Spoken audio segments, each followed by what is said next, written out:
Hello Pisces, welcome to my channel, welcome to soul satisfaction. मैं आप सभी का स्वागत करती हूँ फिर से एक बार मेरे चैनल में। आज हम लोग जो देखेंगे वो है 6 मंथ्स की एनर्जीज। देखिए, न्यू ईयर स्टार्ट होने वाला है, 2024 स्टार्ट होने वाला है ना। हम सभी जानना चाहते हैं कि उस मंथ की कैसी एनर्जीज है। गाइज मैं बता दूँ, एक जनरल रीडिंग है, कलेक्टिव गाइडेंस है मेरे सारे व्यूवर्स के लिए, तो इस वीडियो को एंड तक जरूर देखिएगा।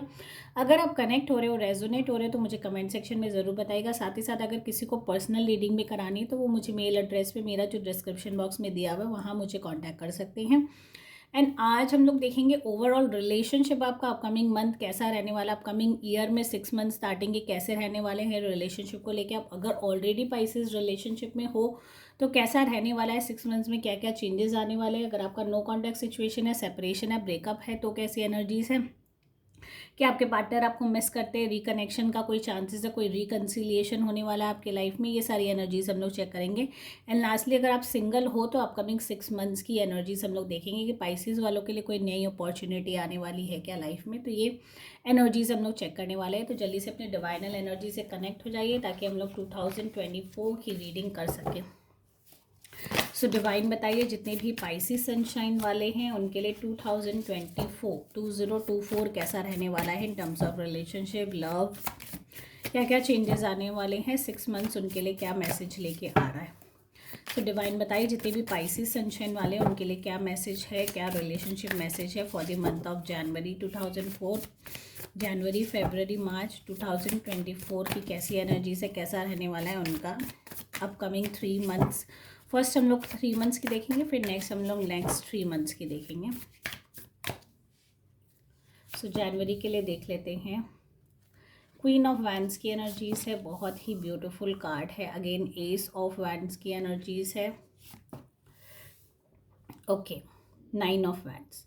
अगर आप देखो तो बहुत ही ज़्यादा मतलब हो सकता है कि आपका जो नेचर है या आपके आसपास की सराउंडिंग से आप खुद भी हो सकते हो वो चीज़ की बहुत ही ज़्यादा एनर्जेटिक हो सकते हो अपकमिंग मंथ में, अपकमिंग स्पेशली 3 मंथ्स में। बहुत ज़्यादा पैशन, बहुत ज़्यादा एंथुसियाज़म, बहुत ज़्यादा आप अपनी चीज़ों को करने के लिए सबसे ज़्यादा एक्साइटेड रहोगे। अगर फर्स्ट मंथ की बात करें तो क्वीन ऑफ वैंड्स है, मतलब कहीं ना कहीं आपके लाइफ में किसी पर्सन का कंट्रोल हो सकता है। वो पर्सन ऐसा होगा जो अपने मैच्योर लेवल से थोड़ा ऊपर होगा। जैसे समझ लीजिए कोई मदरली फिगर होती है या कोई भी ऐसा पर्सन होता है जो आपको समझाता है, या ऐसी कोई भी सिचुएशन है वो आपको कहीं ना कहीं कंट्रोल भी करता है। बिकॉज ये जो पर्सन रहेगा बहुत ही प्रैक्टिकल रहेगा, और ये जो पर्सन रहेगा वो बहुत ही ज़्यादा मतलब एक आप समझ लीजिए आपके और आपके पार्टनर के रिलेशनशिप के बीच में एक डिफरेंसेस के एक बीच में बैरियर की तरह भी हो सकता है। ठीक है, या ये भी हो सकता है कि फ़िलहाल के लिए आपके पेरेंट्स कंफर्टेबल नहीं हैं आप जिस भी रिलेशनशिप में अगर तो हो सकता है इस मंथ उनका थोड़ा सा कंट्रोल रहे। हो सकता है वो आपको थोड़ा सा मतलब आप लोग आपके और आपके पार्टनर के रिलेशनशिप के बीच में आने की कोशिश करें, या आपको कहीं ना कहीं कंट्रोल करे, एक्सप्लेन करे कि वट एवर मतलब आई एम डूइंग, और मतलब जो भी हम कर रहे हैं वो सही नहीं है मेरे लिए। तो ये सारी चीज़ों में उनका कंट्रोल हो सकता है इस मंथ। तो बहुत अच्छे से आप अपने माइंड को प्रिपेयर कर लीजिएगा, बिकॉज अपकमिंग ईयर या ये हो सकता है उनके नॉलेज में आपका रिलेशनशिप रिवील हुआ हो, जो कि कहीं ना कहीं इनिशियली वो उस चीज़ को लेके हैप्पी नहीं है, एंड वो आपको कहीं ना कहीं एक्सप्लेन भी कर रहे हैं। तो ये एनर्जीज मुझे मिलती है कि कोई एल्डरली पर्सन से इन मिड ऑफ मतलब समझ लीजिए 30 to 40 की एज का ये पर्सन हो सकता है आपकी लाइफ में, या आप खुद भी हो सकते हो। अगर आप ऑलरेडी कोई पार्टनर खोज रहे हो तो इस टाइप का कोई पर्सन आपके लाइफ में आ भी सकता है इस पर्टिकुलर एज ग्रुप में, जिनसे आपका एक मतलब एक बोलते ना एक अट्रैक्शन भी हो सकता है। तो ये सारी एनर्जीज मिलती है। नेक्स्ट हम लोग देखें फेब्रवरी मंथ की बात करते हैं तो एस ऑफ वैंड्स है, मतलब कहीं ना कहीं एक जो फीलिंग इतने टाइम से डेवलप्ड हो रही थी उसका कहीं ना कहीं बिगनिंग होता हुआ एक नए रिलेशनशिप की बात कर सकती हूँ मैं। अगर आप फ्रेंड हो, अभी तक कोई क्लैरिटी नहीं मिली, तो फेब्रवरी मंथ तो ऐसे भी वैलेंटाइंस मंथ ही है, लव एक्सप्रेस करने का मंथ है। तो मुझे लगता है इस मंथ कहीं ना कहीं एक नई बिगनिंग पाइसिस वालों के लिए मुझे नज़र आ रही है। बिकॉज एस ऑफ वैंड्स है, अंदर ही अंदर वो चीज़ें डेवलप्ड हो रही है, माइंड में वो सारी चीज़ें चल रही हैं, बट फ्रंट फुट पे या फ्रंट फेस पे वो क्लियर नहीं हो पा रही है। तो मुझे लगता है फेब्रुअरी मंथ बहुत ही ऑस्पिशियस रहने वाला है। अगर कोई नए रिलेशनशिप खोज रहा है तो एस ऑफ वैंड्स की एनर्जी से कोई नए बिगनिंग या कोई नए रिलेशनशिप की यहाँ शुरुआत होती हुई नज़र आ रही है।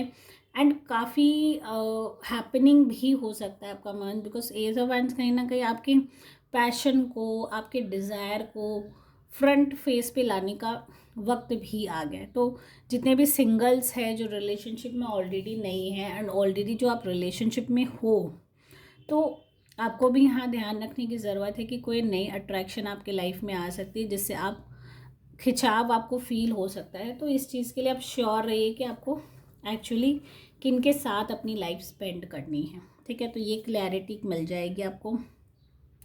नेक्स्ट अगर हम लोग मार्च मंथ की बात करें तो 9 ऑफ वैंड्स है। यहाँ मैं बता दूँ कि किसी का अगर रिलेशनशिप इश्यूज चल रहा है, पास में चल रहा था, बात नहीं बन पा रही, तो ये जो एक स्टेज है आपके लाइफ का, ये एक टर्निंग पॉइंट स्टेज हो सकता है, एक टर्निंग पॉइंट मंथ मैं कह सकती हूँ हो सकता है। तो इस मंथ डिवाइन ये कहते हैं कि अगर रिलेशनशिप में चैलेंजेस आ रहे, हर्डल्स आ रहे हैं, ब्रेकअप करने के बारे में सोच रहे हो या गिव अप करने के बारे में सोच रहे हो, या किसी पे बहुत ज़्यादा आपने एक्सपेक्टेशंस रख ली है, नाउ आपको लगता है कि कोई भी बात नहीं बन पा रही है, तो मैं उस सारी चीज़ों, होप को सब छोड़ के अब मतलब सब चीज़ को छोड़ के एक नया फ्रेश स्टार्ट करो। तो डिवाइन यहाँ आपको गाइड करते हैं कि होल्ड ऑन, ये थोड़ा चैलेंजिंग मंथ हो सकता है आपके लिए, बट अगर आपने इस पॉइंट में अगर आपने डिसाइड कर लिया कि मैं गिव अप नहीं करूँगा या करूँगी, तो हो सकता है कि जो आपका पैशन था, जो आपका डिज़ायर था, जो आपने बहुत ही ज़्यादा जिसको एक्सेप्ट किया है अपने लाइफ में, जो बहुत चाहते हो, उनसे कहीं ना कहीं आपका रीबॉन्ड हो सकता है। यहाँ स्पेशली मुझे लगता है सेपरेशन वालों के केस का है ये सिचुएशन। तो ये सारी चीज़ें कि डोंट गिव होप, मतलब अपनी होप्स को मत छोड़िए, गिव अप मत करिए। कहीं ना कहीं एक ब्राइटर अपॉर्चुनिटी आपके सामने आने ही वाली है। इस जस्ट आपको बताए ना, कभी हमें पता ही नहीं चलता कि ये जो चीज़ें हमारे पास आई है एंड मतलब ये कब तक रहेगी, हमारा पेन्स या हमारी तकलीफ़ कितने टाइम तक हमारे साथ रहेगी, नोबडी नोज़ दैट, है ना, किसी को अंदाज़ा नहीं होता। तो हम लोग एज अ फ्लो चलते जाते, बट एक सर्टेन टाइम आता है जब हम लोग इम्पेशेंट हो जाते हैं, हमसे और हो नहीं पाता है, मतलब अब तब लगता है कि हम गिव अप करते। तो यहाँ गिव अप बिल्कुल भी मत करेगा। तो मार्च मंथ कुड भी चैलेंजिंग, बहुत चैलेंजिंग हो सकता है आपके लिए। यहाँ डिवाइन ये कहते हैं कि स्टिक टू योर डिसीजन, अपने डिसीजन में स्टिक रहिए। अपनी जो भी सिचुएशन है, पॉजिटिव है, नेगेटिव है, गिव अप करने का सिचुएशन है, तो यहाँ फ़िलहाल आपको होल्ड ऑन करना है, गिव अप बिल्कुल नहीं करना। आगे आपकी चीज़ें सॉर्ट हो सकती है, आपके रिलेशनशिप इम्प्रोवाइज हो सकती है, कोई नई बिगनिंग हो सकती है, मतलब anything which is positive towards you is coming. तो ये सारी चीज़ों का आपको ध्यान रखना है।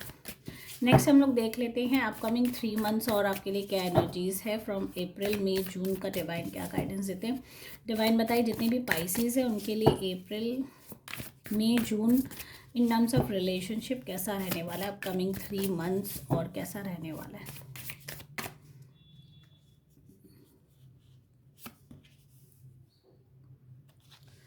Nine of cups, very nice.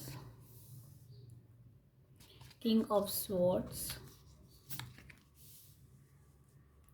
देखिए बहुत ही अच्छी कार्ड है। जो वो डिवाइन यही कह रहे थे कि मार्च मंथ में जहाँ आपने गिव अप करने के बारे में सोच लिया था, माइंड सेट कर लिया था कि नहीं, this is the point, I will stop and अब मैं कुछ भी ऐसा नहीं करूँगा जिससे मैं अपने पिछले ज़िंदगी में या पास में जाऊँ, मैं कुछ नया फ्रेश स्टार्ट करूँगा।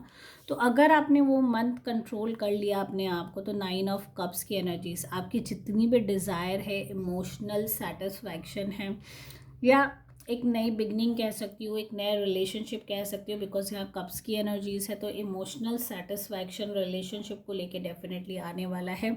एक सेटिस्फैक्शन होने वाला है, एक सेटिस्फैक्शन मिलने वाला, मैं ये कह सकती हूँ। कोई नई अपॉर्चुनिटी, नई बिगनिंग भी हो सकती है रिलेशनशिप की। एंड यहाँ कहीं ना कहीं जो एक्सपेक्टेशंस आपकी रिलेशनशिप को लेके है वो अप्रैल मंथ में बहुत हद तक फुलफिल होती हुई नज़र आ रही है। तो काफ़ी सेटिस्फैक्टरी रहने वाला है अप्रैल मंथ आपके लिए इन टर्म्स ऑफ रिलेशनशिप। अगर मैं बात करूँ तो एक जॉयफुल मंथ रहेगा। अगर टॉकिंग अबाउट रिलेशनशिप, या ये भी हो सकता है बहुत स्ट्रॉन्ग कमिटमेंट्स आपको अपने पार्टनर से मिल जाए, या कहीं ना कहीं मतलब आपकी शादी फिक्स हो जाए। तो ये सारी एनर्जीज मुझे दिखती है अप्रैल मंथ के लिए। तो इसलिए डिवाइन ये कहते हैं कि गिव अप करने का सिचुएशन बहुत आएगा, बट यहाँ आपको अपनी एनर्जी से कनेक्ट होकर, डिवाइन से कनेक्ट होकर यही समझना है कि मुझे गिव अप करना चाहिए कि नहीं चाहिए। ठीक है, तो जहाँ आपने होल्ड ऑन कर लिया अपने आप को, तो maybe you will land up to something very beautiful आपके लाइफ में आने वाला है। तो just hold on. So May month की अगर मैं बात करूँ तो नाइट ऑफ सोर्ड्स की एनर्जीज है। यहाँ कोई पर्सन है जो डेफिनेटली आपको काफ़ी टाइम से स्टॉक कर रहा है, काफ़ी टाइम से आप पे ऑब्जर्वेशन बना के रखा है, एंड ही स्लोली, मतलब मैं कह सकती हूँ कि स्लोली अप्रोचिंग टूवर्ड्स यू। ठीक है, वो आपके पीछे भाग रहा है, मतलब कहीं ना कहीं आपको फॉलो कर रहा है, ये कर रहा है। तो ये सारी एनर्जीज मुझे नज़र आती कि एक काफ़ी energetic young person is approaching towards you. वो अपनी गोल की तरफ, गोल आप भी हो सकता है रिलेशनशिप, बट मैं बता दूँ बहुत ही इंटेलेक्ट, बहुत ही थॉटफुल पर्सन हो सकता है वो। या ये भी हो सकता है कि मुझे लगता है कि एक एक्स्ट्रा रिलेशनशिप में वो फंस गए हैं फ़िलहाल के लिए, आपके आपके संग रिलेशनशिप में वो हैप्पी एंड कंफर्टेबल नहीं फील करे, and that's why he chose a different direction. अगर मैं ये देखूँ तो ये इनका जो बॉडी लैंग्वेज है वो कार्ड को, अगर मैं कार्ड की तरफ देखूँ तो वो ऑपोजिट फेस कर रहा है, मतलब कहीं ना कहीं वो अपनी सारी चीज़ों से ऑपोजिट डायरेक्शन में भाग रहा है। अगर वो आपके साथ रिलेशनशिप में रहता तो he will be coming towards you, नहीं कि वो आपसे दूर जाना। तो यहाँ इंडिकेशन है स्पेशली रिलेशनशिप वालों के लिए कि हो सकता है for the time being your partner is infatuated, या किसी और की तरफ उनका इंटरेस्ट बिल्डअप होते हुए नज़र आ रहा है कहीं और, वो खोते हुए, गिरते हुए या भागते हुए नज़र आ रहे हैं। तो यहाँ आपको मेक श्योर कि ऐसा कुछ ना हो, तो अपने पार्टनर से कनेक्टेड रहिए, ना कि ऑफेंडेड रहिए। बिकॉज देखिए सिचुएशन ऐसी है कि वो हो सकता है आपसे थोड़ा डिटैच्ड फील करे इस month, and he will be attracted. मतलब एक तो उनको उनकी थॉट्स पे कंट्रोल नहीं है, एंड उनको लगता है कि मैं कहीं जा रहा हूँ उनके खुद के विल के अगेंस्ट, उनको ये चीज़ रियलाइजेशन है, बट उनका कंट्रोल नहीं है खुद के ऊपर। ठीक है, तो इस पे अगर आप उनसे बहुत ज़्यादा अनॉयड हो जाते हो, डिस्टर्ब हो जाते हो, तो may be situation could be worst, जो कि मुझे नज़र आ रहा है मई मंथ में। 5 ऑफ कप्स की एनर्जीज है। Definitely your partner is planning to move on in life. वो कहीं और इंगेज्ड नज़र आ रहे, किसी और की तरफ अट्रैक्टेड नज़र आ रहे हैं, विच इज़ एक्चुअली आपको बहुत ज़्यादा हो सकता है अपकमिंग मंथ में, may be in month of June. 5 of cups की एनर्जीज है। इमोशनली आप अपने आप को बहुत ड्रेन्ड महसूस करेंगे। अगर हो सकता है पार्टनर छोड़ के चला जाए तो ऐसे सिचुएशन आपके साथ आ सकती है। कहीं से भी एक इमोशनल सेटिस्फैक्शन जो चाहिए वो नहीं मिल पा रही, जिसकी वजह से आप ओवरऑल अपने आप को हर तरीके से, हर डायरेक्शन से टूटा हुआ महसूस कर सकते हैं। इस मंथ ऐसा हो सकता है कि आप अपने आप को जोड़ना चाहो इमोशनली, अपने आप को कंट्रोल और सेटिस्फाइड करना चाहो, हैप्पी रहना चाहो, फिर भी आप नहीं रह पाओगे। बिकॉज ऐसी कोई सिचुएशन यहाँ बिल्डअप हो सकती है, स्पेशली अगर आप सेपरेटेड हो, नो कॉन्टैक्ट सिचुएशन है, तो भी 6 मंथ आपके लिए बहुत ही चैलेंजिंग हो सकता है अपने इमोशंस पे। बट मैं बता दूँ, if you see the brighter side of the thing, मेरा यही है, मोटिवेट करने की ही मेरी ड्यूटी। अगर आप ब्राइटर साइड की तरफ देखते हो तो थिंग्स विल गेट इम्प्रूव। आपकी जो भी सिचुएशन है उसमें इम्प्रोवाइजेशन आ सकती है अगर आप ब्राइटर साइड की तरफ देखो। और भी लोग हैं आपके आसपास जो आपको सपोर्ट करने के लिए, आपको हेल्प करने के लिए रेडी हैं। तो जो इंसान आपको ऑलरेडी छोड़ के जा चुका है या आपसे दूर है फ़िलहाल के लिए, तो उसके लिए आप अपने आप को डैमेज करना, अपने आप को सेल्फ हार्म करना, अपने आप को मेंटली स्ट्रेस करना, इट्स नॉट वर्थ, है ना। तो work on your self, right चीज़ों पे अट्रैक्शन दीजिए, राइट चीज़ों पे अटेंशन दीजिए मैं कहूँगी, ताकि आप अपने ब्राइटर सेल्फ में पहुँच पाए, ना कि आप बहुत ज़्यादा लो महसूस करो। ओके, सो गाइज, अगर आप इस रीडिंग से कनेक्ट हो रहे हो, रेजोनेट हो रहे हो, मुझे कमेंट सेक्शन में ज़रूर बताइएगा। साथ ही साथ अगर अभी तक फॉलो नहीं किया तो फॉलो कर लीजिए। And thank you guys for watching my video. Take care all, bye bye, and a very happy new year to you all.